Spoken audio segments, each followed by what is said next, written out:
What's up guys, welcome back to Star Wars Central, your number one source for Star Wars Battlefront news. So first up today we're going to be talking about Battlefront being playable first on the Xbox One, so there is some form of exclusivity. We're also going to be talking about our first confirmed weapon for Star Wars Battlefront, which isn't actually the E11 blaster, it's an entirely new, although not new in Star Wars, weapon, which I'm going to be talking about later in the video. And lastly, we got a nice tweet from Vincent, our global community manager, which suggests that Star Wars Battlefront is going to be amazing enough to break the internet, which is very interesting indeed. So let's get straight into it because I really don't have long today.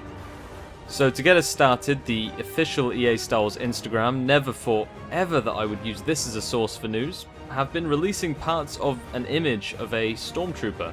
Now, I don't know whether this was taken from the engine or it's just like concept art, but I don't care, it looks absolutely glorious. It looks fantastic. The amount of detailing on this stormtrooper is just incredible. You guys should definitely look at the different pictures and look at all the weathering on the stormtrooper as well. It really does look like it's not like a shiny, fresh armor. But regardless of how beautiful these images are, there are actually two very important things to be said about it.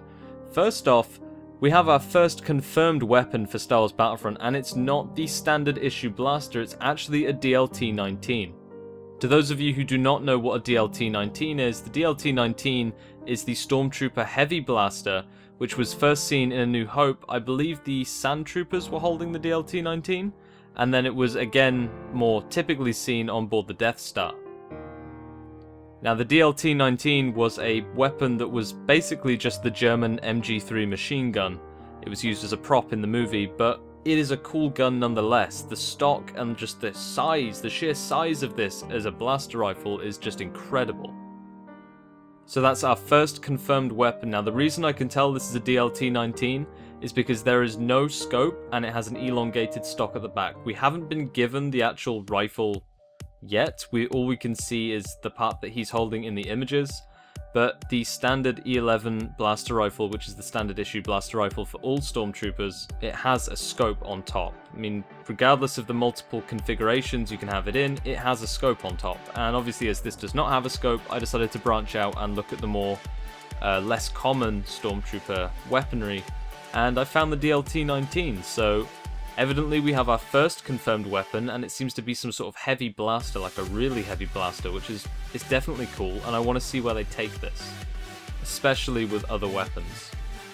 But there are some even more interesting things to look at about this stormtrooper. When we move to the most recently released images, which came out today, we have our first what the fuck moment. Basically, the stormtrooper has some sort of backpack, as well as what I can only assume is breathing apparatus and tubing similar to a TIE fighter pilot.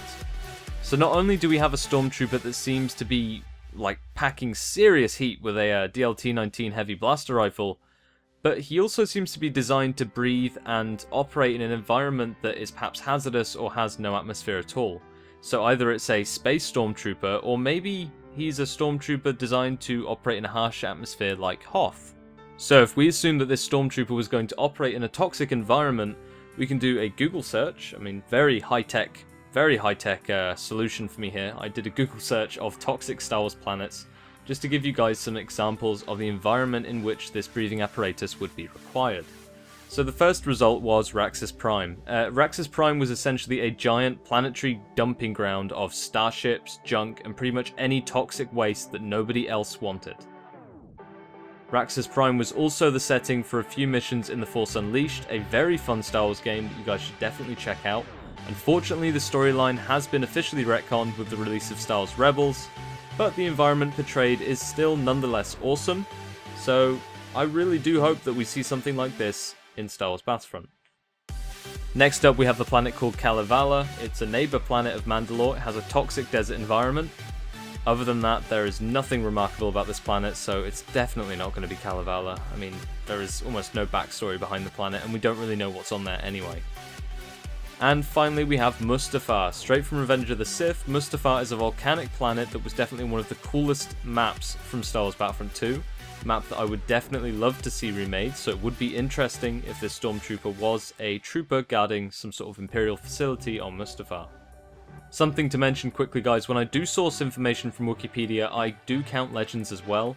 So some of the points I'm making and sourcing from quotes and references from the Star Wars universe are entirely subject to change if Disney add or remove anything, or with the case of Korriban, they just decide they want to change something for no reason because creative control. In the Google search results there was also a planet called Kesh, but as that's from Star Wars: The Old Republic and so really is nowhere near the timeline we're looking at, I decided to discount it from mention. So there is already a huge diverse list of planets that is way longer than what I just listed, and there is no way I'm making a video that would likely be an hour long based upon toxic environments, because we can see a pipe on some sort of stormtrooper armor. It could also just be a space-based stormtrooper, which would be really cool, and that would mean that all of my Wikipedia speculation on planetary atmospheres was pointless bollocks, so please keep in mind that we haven't seen the full image just yet. Moving quickly on to our next piece of news, the head of Xbox Games Marketing, Aaron Greenberg, tweeted out today that EA Access will allow you to play Star Wars Battlefront first on Xbox One. So if you have an Xbox One, then you are one of the lucky guys that probably gets early access to any betas, map packs, and Star Wars Battlefront itself, but only if you are subscribed to EA Access. So make sure that you are subscribed if you do want the early access, of course, on Xbox One before the release of Star Wars Battlefront to make sure you get it earlier than anyone else.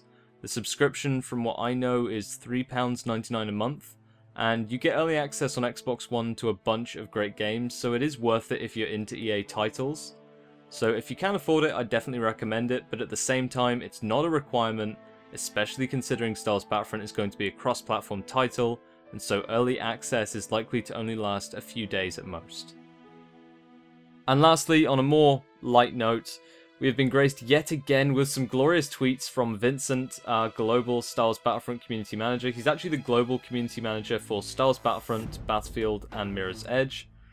And as such, you should probably go and follow him. He does say a lot of important stuff, and there are a bunch of Twitter handles that I'm going to put in the description of this video of people who are like developers and community managers and EA reps that you should probably follow for news, because whenever they do post news, I will retweet and favorite them with my Twitter account, which is also in the description below. But obviously you guys should probably follow them as well, or put them in some form of list so that you guys get all the news as fast as possible, because most of the news does come through Twitter now. So specifically, Vincent's tweet is just damn right cool. His tweet reads, "On the agenda next week, break the internet." That's just awesome. Hopefully Battlefront doesn't break the internet, because I would like to be able to watch it on the live stream, or at least it breaks Twitter. I'd be fine if it breaks Twitter. Twitter's no biggie. I definitely think it can be done given enough hype, but it's still an incredible task. The entire internet won't break unless some crazy DDoS kid manages to make a Death Star themed DDoS and just destroys the internet with Star Wars memes or something. Well, that's it for today's update, guys. It's definitely been a much longer video than usual, and expect them to get even longer over the next week or so. We're going to see a huge amount of Star Wars Battlefront news, all of which will be covered right here on Star Wars Central. So thank you very much for watching, and may the Force be with you.